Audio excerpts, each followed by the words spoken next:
So ngayong araw guys ay pumunta nga pala ako sa Walter Mart kasi meron na nga pala silang bagong SNR na fast food. Di ba ang SNR mga grocery lang yung tinitinda nila? Pero ngayon guys meron na nga pala silang bago dahil nagtitinda na sila ng fast food. Nakita ko rin isang slice nga pala ng pizza dito ay sobrang laki. So hindi nga lang pala mga pizza yung tinitinda nila dito kundi may chicken, salad, pasta. Meron din silang burger, hotdog, drinks. So lahat nga pala ng bagos paningin ko in order ko at ang total ko nga pala dito ay 835 pesos. Medyo pricey nga lang pala yung mga pagkain nila dito compared dun sa mga fast food natin. Pero yung pinakamahal nga pala nila dito guys yung mga malalaking pizza. Tsaka yung maganda nga pala dito may naka-indicate na nga palang calories. Kaya yung mga nag-diet dyan mabibilang nyo na yung calories nyo dito. At napansin ko nga pala dito guys lahat nga pala ng mga pagkain nila dito ay exaggerated. Lahat ng serving nila dito guys ay ang lalaki. One slice ng pizza sobrang laki, sobrang laking price at sobrang laking drinks. Tapos itong pasta nila ay parang Tupperware na ng Jollibee. Yun nga lang guys medyo pricey nga pala to kasi 270 pesos. Siguro guys sa isang ganito nga pala 3 taon na nga pala makakain. Tsaka napansin ko nga pala dito sa pasta nila guys ay medyo malabsak. Tsaka medyo stiff na rin yung pagkapasta niya. Honest review to guys walang vlog-vlogan dito. Tapos lasa nga pala nito guys ay lasang spaghetti. Sa lahat nga pala na nakainan kong fast food na spaghetti, ito nga pala yung nagustuhan ko. So yung honest review ko dito guys ay parang nga pala siyang lasang spaghetti pero hindi siya spaghetti.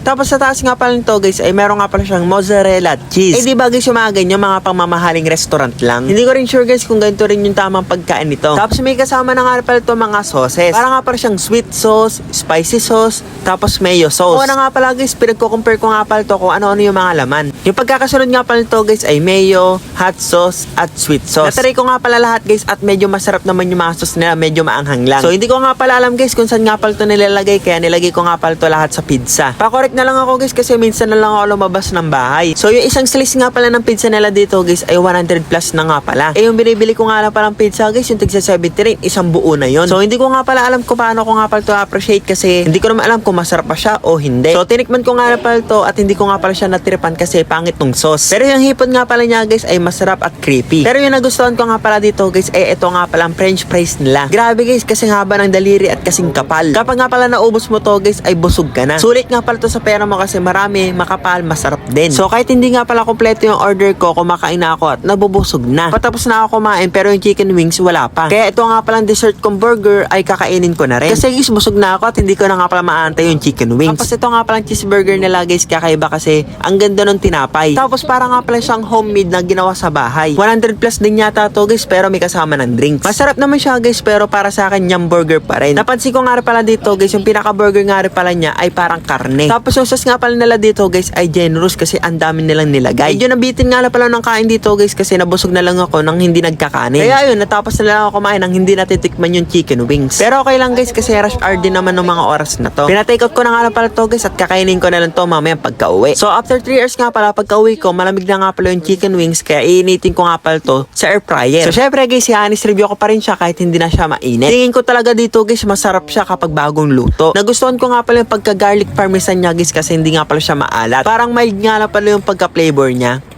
Parang may magaspang. Nausok pa. Hindi na nga lang para siya creepy kasi ininit ko na 3 hours na eh.